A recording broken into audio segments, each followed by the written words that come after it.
আমি সাম্প্রতিক সময়ে একটা কাজ হয়েছে যেটা অসাধারণ, যে আমার ছোট মেয়ে 2 বছর ধরে যত ঈদই পেয়েছে, যত বার্থডেতে ক্যাশ পেয়েছে, সমস্ত কিছু সে জমিয়ে এই জন্মদিনে সে বাবার কাছ থেকে এবং সবার কাছ থেকে যে ক্যাশটা পেয়েছে সেটা পূরণ করে সে তার 2 বছরের পুরাতন শখ, যে সে একটা প্রপার DSLR ক্যামেরা নিয়ে সে ফটোগ্রাফি শিখবে, সে সেই ক্যামেরা কিনেছে প্রপার DSLR। 2 বছর পারসিস্টেন্ট ওয়েতে সে করেছে। তো আইডিয়াটা হচ্ছে যে তাদের ভিতরে এই মূল্যবোধগুলো তৈরি করা। তারা যে কোনো কারণেই হোক, বিশ্বাস হোক, প্রেফারেন্স হোক, যে কোনো কারণেই হোক, কুকুরকে বাসায় আনবে না। কিন্তু আপনি শুনলে অবাক হবেন যে আমাদের 4 নম্বর সেক্টরে 2টো কুকুর আছে, একজনের নাম এলিমেন্ট আর একজনের নাম ভিক্টোরিয়া। এদেরকে এত ছোট পাপ্পি থেকে তারা বড় করেছে। এরা রাস্তার কুকুর, তাদেরকে তারা নিয়মিত দেখাশোনা করে প্রতি সপ্তাহে অ্যাটলিস্ট 2-3 বার নিচে গিয়ে খাবার দাবার দিয়ে আসে ইত্যাদি, এবং তারা এভাবেই পালে। সো তাদের ভিতর ওই জিনিসগুলো তৈরি হয়েছে। সো এই আমার কাছে মনে হয় কি, বাচ্চাদেরকে তাদের কৌতূহলের জায়গাটাতে যদি আমরা কনস্ট্যান্ট ফিড দিতে পারি, কৌতূহলের জায়গা থেকে, আমরা কিছুক্ষণ আগে আলাপ করছিলাম না, আপনি বলছেন আমার এটা পছন্দ হয়েছে, কৌতূহলের জায়গাতে তাকে যদি কনস্ট্যান্ট ফিড দিতে পারি, because they are always hungry for knowing, তারা সারাক্ষণ প্রশ্ন করে, বিকজ দে হ্যাভ কিউরিওসিটি।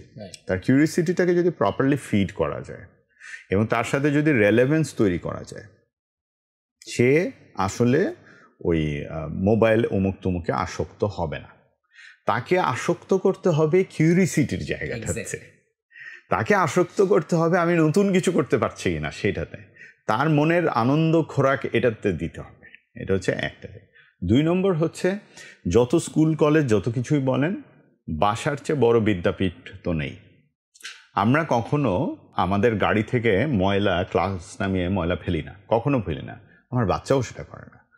ছোট ছোট জিনিস থেকে তো তার মূল্যবোধগুলো তৈরি করতে হবে। ওরা তো আসলে যেটা দেখে সেটাই শেখে। অ্যাবসলিউটলি।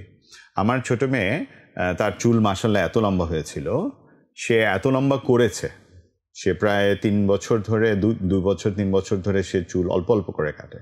সে শেষ পর্যন্ত গিয়ে তার চুল একদিন হঠাৎ করে ছোট করে দিয়েছে। কারণ হচ্ছে সে এই সবগুলো চুল একটা সংস্থাকে দিতে চায়, যে সংস্থা ক্যান্সার রোগীদের জন্য পরচুলা বানিয়ে দেয়, কেমো। সো আপনি চিন্তা করুন, সে কিন্তু ইনস্টাগ্রাম থেকে এটা জানতে পেরেছে। বাবা হিসেবে এটা তো আমার জন্য, মানে প্যারেন্ট হিসেবে, বাবা মা হিসেবে, প্রত্যেক বাবা মার জন্য এটা তো অনেক বড় একটা জায়গা। এখন প্রশ্ন হচ্ছে বাবা মা তাকে সেটার জন্য এনকারেজ করবে কিনা, ইজ অলসো আ কোয়েশ্চেন। তো তাদেরকে আমরা এই এনকারেজমেন্ট, সো মূল্যবোধ, ফার্স্ট হচ্ছে কৌতূহল, সেকেন্ড হচ্ছে মূল্যবোধ, আর 3 নম্বর হচ্ছে স্বীকার করে নেওয়া যে তারা ডিফারেন্ট জেনারেশন, আমরা ডিফারেন্ট জেনারেশন।